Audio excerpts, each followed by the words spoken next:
Let's talk about getting your donors to pay attention and the 4 event planning fixes that help you do just that. Hey, I'm Danny Rosa. As a benefit auctioneer and fundraising consultant, I've helped over 400 nonprofits raise over $50 million.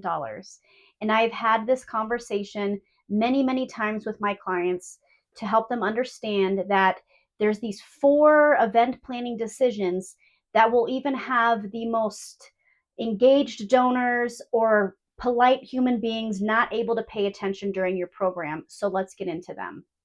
The first one is your sound system. Now, I like to think of an annual gala like your Super Bowl. In the Super Bowl, you have offense and defense. Offense is your fundraising success, defense is your event planning success. I think a sound system is so incredibly important that I put it on the offensive side because at the end of the day, if your donors can't hear, they can't bid.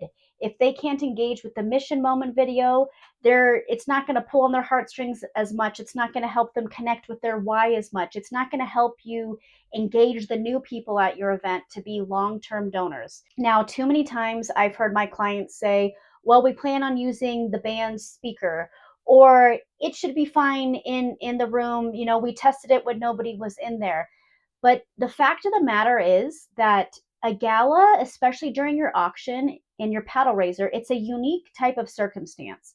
It's not like blasting music at an audience. It's not like a situation where, you're in church and everybody's super quiet and so they can hear really well from the stage. A lot of times people are talking and socializing during an auction. So it's incredibly important that your sound system overpowers them. What we've seen happen is if your sound system is about right here and people are talking at about this level, they're going to compete and compete and compete with the sound system. But if people are talking at this level and your sound system is here, there is no possibility that they can compete with it because it's completely overpowering them. When we are in traditional venues, like think a hotel ballroom that's a rectangle and it already has speakers wired in and an in-house AV team, typically the sound is going to be fine there. But if you find yourself in a non-traditional venue or maybe something that has been donated to you, it's really critical that you get a professional AV team to at least do a walkthrough for you. But there's a high probability you're going to have to invest in sound, but it's incredibly important because if people cannot hear, you will not raise as much money. Remember this one thing: if they can't hear you, you've already lost them. Number 2, you have to feed them before you fundraise.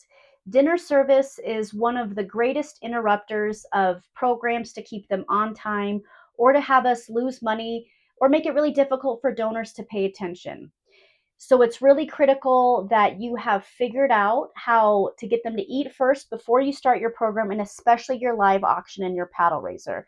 Under no circumstances is it going to work to have dinner during a live auction and a paddle raiser.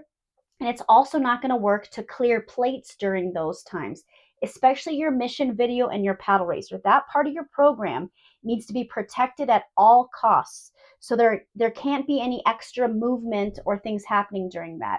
Your guests need time to eat and they need time to socialize.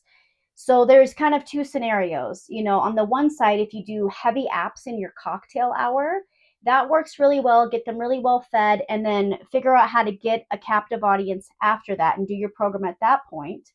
However, if you're going to have a seated dinner, what tends to work best with that is to sit them down, do a very, very brief welcome, and tell them to get started eating.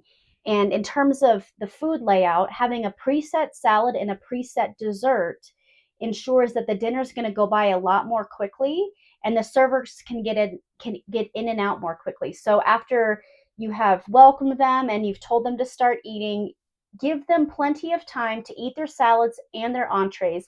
As soon as majority of the room has been cleared, then you can start your program because the rest of the clearing will happen in the first 5-10 minutes or so of the program, and it shouldn't interfere at all with the fundraising. When it comes to number 2, remember, feed them first, fundraise second. Number 3 is one of the most unpopular suggestions I give, but hear me out and it'll make a lot of sense. You've got to close your bar during the program. You can maybe keep it open while people are still eating dinner, but As soon as the program is starting, and especially the live auction or the paddle raiser, the bar has to be closed. Now, this is because if you have a bar open, it doesn't matter how polite your guests are. It doesn't matter how engaged they are with their mission. If they think they need to get up and get a drink, they're going to go get a drink. And if they are standing by the bar and maybe they start chatting with somebody, they're going to be in their own side conversation. This creates some issues. First of all, it's a sound issue. If they're starting to chatter around there, then the people closest to them can't hear. And depending on how the room is laid out, it'll also affect, hearing throughout the room and kind of interrupt what's happening on the stage. The other thing though is they're not engaged anymore.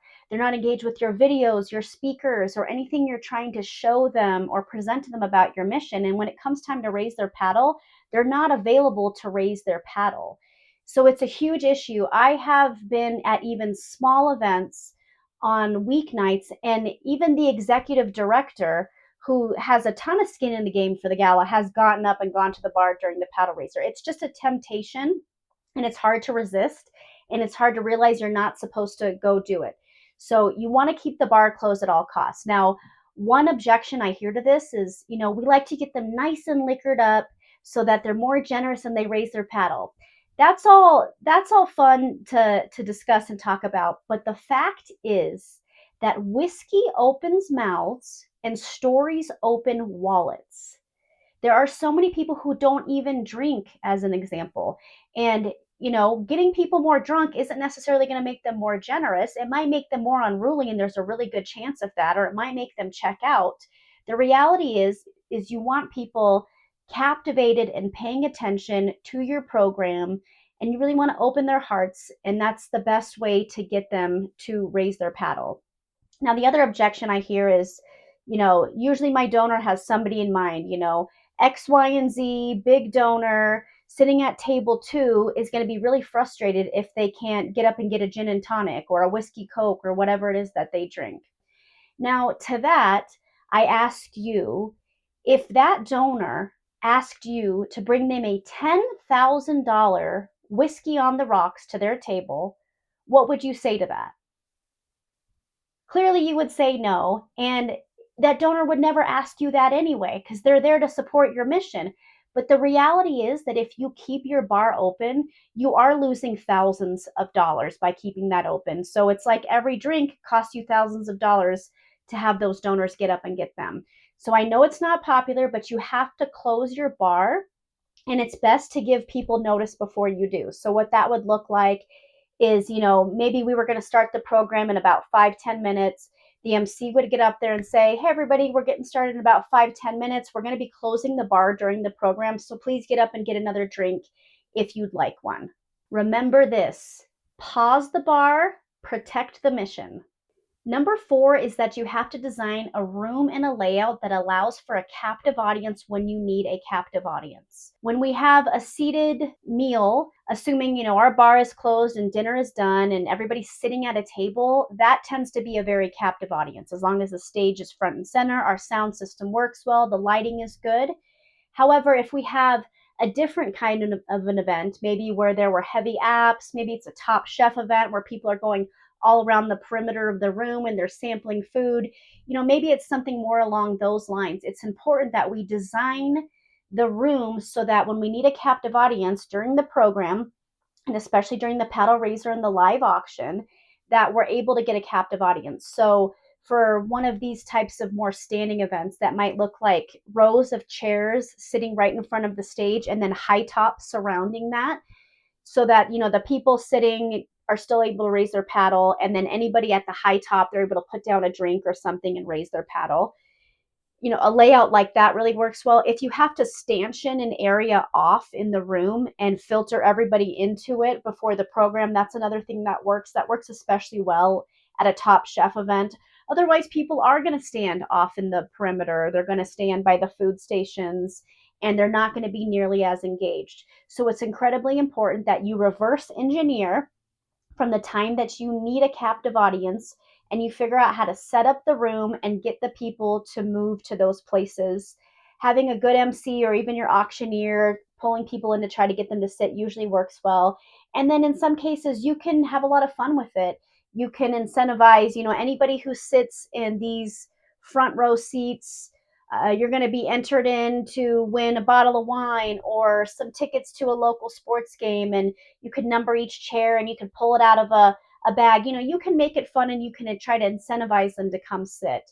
But that is number 4, to make sure you have a captive audience when you need a captive audience based on the way you've done your layout.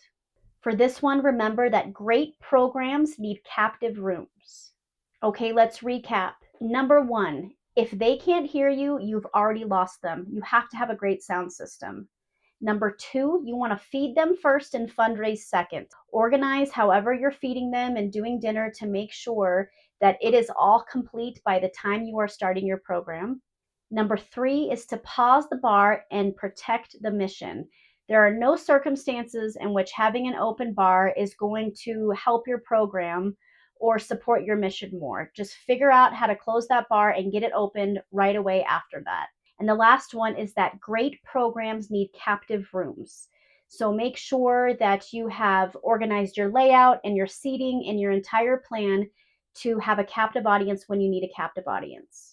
In part 2 of this video, we're going to go more into how to create a captivating program, which will also help your donors pay more attention. But in the meantime, if this video has been helpful, subscribe below and you will get more sent to your inbox. As always, we hope this is your most profitable gala yet.